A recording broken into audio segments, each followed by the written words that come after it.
पहले तेलुगु देशम एनडीए से अलग हुई, पिछले साल शिवसेना एनडीए से अलग हो गई, बल्कि अपने पुराने राजनीतिक दुश्मन से भी हाथ मिला लिया। और अब शिरोमणि अकाली दल ने भी एनडीए को टाटा बाय बाय बोल दिया है। शिरोमणि अकाली दल ने पहले मोदी मंत्रिमंडल से अपनी इकलौती मंत्री हरसिमरत कौर बादल को अलग किया और अब एनडीए से भी अलग हो गए। संबंधों में टूट का मुद्दा बना विवादित किसान बिल। क्या उस मुद्दे पर एनडीए छोड़ना अकाली दल की मजबूरी थी? लेकिन क्या सिर्फ इतनी सी बात थी?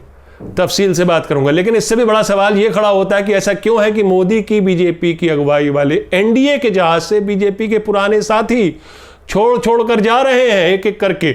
आखिर 3 दशकों से ज्यादा की लंबी दोस्ती एक विवादित बिल पर कैसे टूट गई? क्या ये नए राजनीतिक समीकरणों की ओर इशारा कर रहा? क्या मोदी की बीजेपी को अब इन दोस्तों की जरूरत नहीं? क्या बीजेपी इन क्षेत्रीय दलों की अब मोहताज नहीं? क्या बीजेपी अब आत्मनिर्भर हो चुकी है या पूरी तरह आत्मनिर्भर बनना चाहती है? मोदी जी का एनडीए आखिर अटल बिहारी वाजपेयी वाले एनडीए से कैसे अलग है?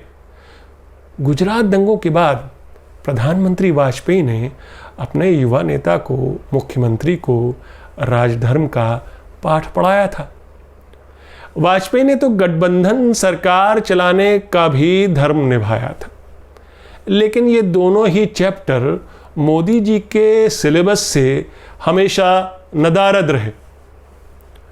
नमस्कार, मैं हूं आपका न्यूज़बाज प्रभात शुक्लू। मेरा आज का सवाल, क्या मोदी की बीजेपी को पुराने सहयोगियों की ज़रूरत नहीं है? अपने जवाब हाँ या ना में ज़रूर दीजिएगा। अकाली दल के एनडीए से अलग होने पर सबसे पहला रिएक्शन शिवसेना का आया और निशाने पर थी मोदी जी की बीजेपी।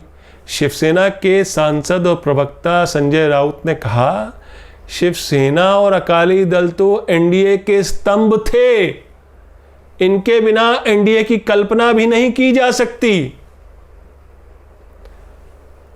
शिवसेना और अकाली दल बीजेपी के सबसे पुराने दोस्त और सहयोगी रहे हैं। ये दोनों पार्टियां न सिर्फ केंद्र की सत्ता में बीजेपी की सहयोगी रहीं, बल्कि महाराष्ट्र और पंजाब में शिवसेना और अकाली दल ने बीजेपी के साथ मिलकर चुनाव लड़ा और सरकारें भी बनाई।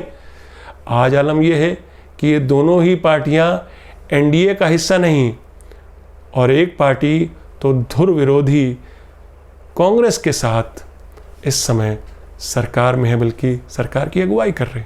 शिवसेना को लगने लगा था कि बीजेपी उसे कभी मुख्यमंत्री का पद नहीं देगी। कभी शिवसेना महाराष्ट्र में बड़ी पार्टनर थी, उसकी वो जगह बीजेपी ले चुकी थी। शिवसेना और बीजेपी के खटास की ये मुख्य वजह रही। दरार चौड़ी होती गई, मगर बीजेपी अपनी सहयोगी की मांग के सामने नहीं झुकी। शिवसेना ने बाद में कहा उसे एनडीए छोड़ने पर मजबूर किया गया। शिवसेना ने तो बीजेपी का दामन छोड़ते ही, जैसा कि मैंने बताया, पुरानी राजनीतिक प्रतिद्वंदी कांग्रेस और एनसीपी से हाथ मिला लिया। बीजेपी की माइनॉरिटी सरकार गिरती अपनी सरकार बना ली। लेकिन अकाली दल के सामने ऐसी कोई सिचुएशन नहीं है।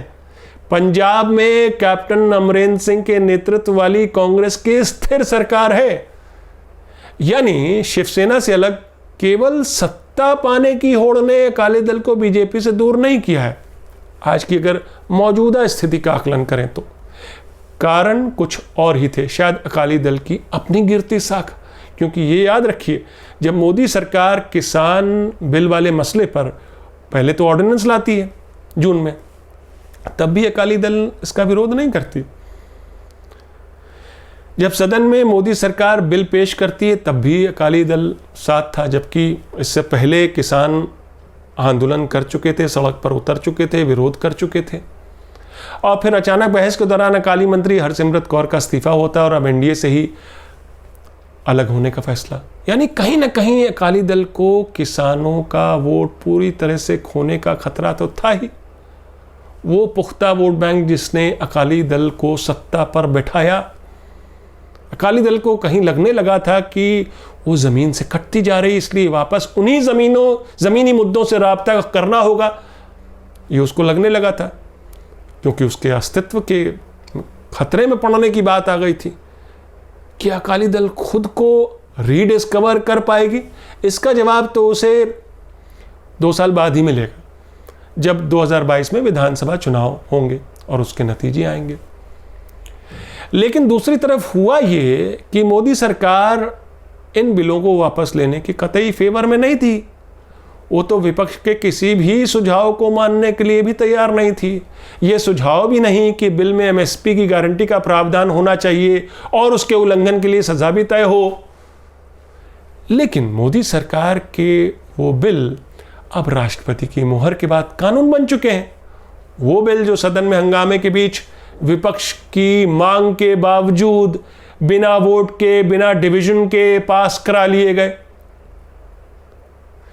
ये अलग बात है कि पंजाब, हरियाणा से शुरू हुआ किसान आंदोलन अब देश के दूसरे हिस्सों में फैल रहा है, फैल चुका है।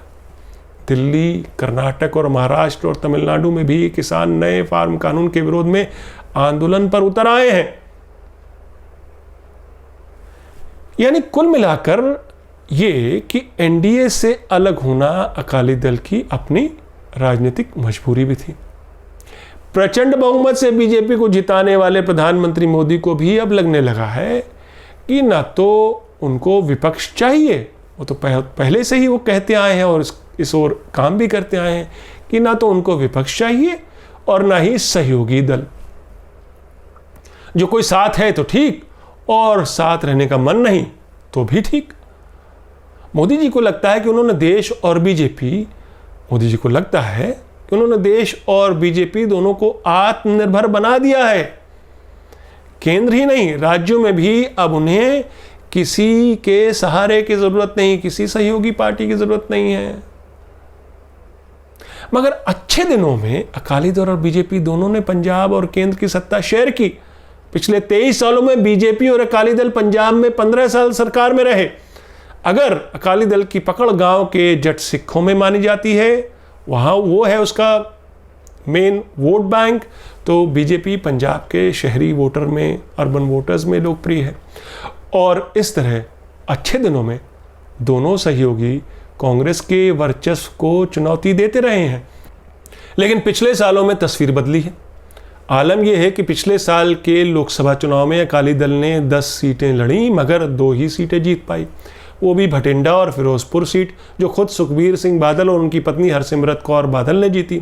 यानी परिवार की बची खुची साख अगर अलग करके देखें अकाली दल के परफॉर्मेंस को पिछले लोकसभा चुनाव में, तो अकाली दल का सूपड़ा लगभग साफ था। चूंकि पंजाब में बीजेपी अकाली दल की माइनॉरिटी पार्टनर थी, इसलिए वो 3 सीटों पर चुनाव लड़ती है, मगर उसमें से 2 सीटें वो जीत लेती है। लेकिन ये अकाली दल को ये एहसास ज़रूर होने लगा कि उसकी ज़मीन धीरे धीरे दरक रही है। आम आदमी पार्टी ने भी उसके वोट बैंक में सेंध लगाई और केजरीवाल की पार्टी दिल्ली के अलावा पंजाब में ज़्यादा सक्रिय राजनीति करती आई है पिछले सालों से। इसलिए अकाली दल बीजेपी को अपना वोट भी ट्रांसफ़र कर पाएगी या नहीं, पिछली बार शायद नहीं कर पाई, आगे कर पाएगी भी कि नहीं, इसकी भी कोई गारंटी नहीं। यह एहसास बीजेपी को है। शायद यही कारण है कि बीजेपी ने अकाली दल के एनडीए छोड़ने पर छाती नहीं पीटी। अब यहां पर आपको एक महत्वपूर्ण बात और बतानी ज़रूरी है। थोड़ा इतिहास भी समझना ज़रूरी है आज की मौजूदा राजनीति को समझने के लिए, खासकर एनडीए की राजनीति की बात हो रही है। इसलिए मोदी, प्रधानमंत्री मोदी कोई अटल बिहारी वाजपेयी भी नहीं है। गुजरात दंगों के बाद तब प्रधानमंत्री वाजपेयी ने मुख्यमंत्री मोदी को राजधर्म का पाठ पढ़ाया था। अच्छा, फर्ज कीजिए वो ये राजधर्म का पाठ मोदी को नहीं पढ़ाते, और अगर नहीं पढ़ाते तो क्या मोदी प्रधानमंत्री नहीं बनते इस देश के? पीछे मुड़कर देखेंगे तो पाएंगे कि मोदी ने तब गुजरात दंगों में राजधर्म जो नहीं निभाया, जैसा कि वाजपेयी ने कहा, शायद इसीलिए 12 साल बाद मोदी देश के प्रधानमंत्री बन पाए। आप समझने की कोशिश कीजिए जो मैं कहने की कोशिश कर रहा हूं। शायद इसलिए सबका साथ और सबका विश्वास आज भी जुमले के रूप में ही वायरल है, ये बीजेपी का ये स्लोगन। खासकर प्रधानमंत्री मोदी का ये स्लोगन। अगर आपने ये समझ लिया तो इसको समझ पाएंगे कि वाजपेयी और मोदी की एनडीए का अंतर, समझ पाएंगे बदलते राजनीतिक माहौल को और एनडीए में बढ़ती बीजेपी की बपौती को। वाजपेयी के एनडीए में कांग्रेस और उत्तर प्रदेश की कुछ पार्टियों को अगर आप ले लें, समाजवादी पार्टी, और बिहार की कुछ क्षेत्रीय दलों को ले लें, जैसे कि लालू यादव की आरजेडी, दो चार क्षेत्रीय पार्टियों को अगर आप छोड़ दें तो लगभग सभी छोटी बड़ी पार्टियां वाजपेयी के एनडीए का हिस्सा थीं। कश्मीर से लेकर कन्याकुमारी तक, फारूक अब्दुल्ला से लेकर डीएमके तक, ममता बनर्जी से लेकर शिवसेना, अकाली दल और असम गण परिषद से लेकर जनता दल यूनाइटेड तक। उस एनडीए सरकार का न्यूनतम साझा कार्यक्रम बना था जिसमें 3 विवादित मुद्दे बाहर रखे गए थे, जैसा कि हम सबको मालूम है। कौन से मुद्दे थे? धारा 370, राम मंदिर का मुद्दा जो तब विवादित था, और uniform civil code.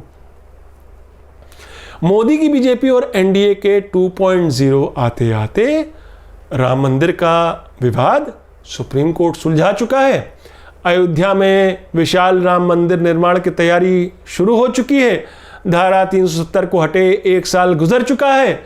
Instant triple तलाक के खिलाफ कानून बन चुका है।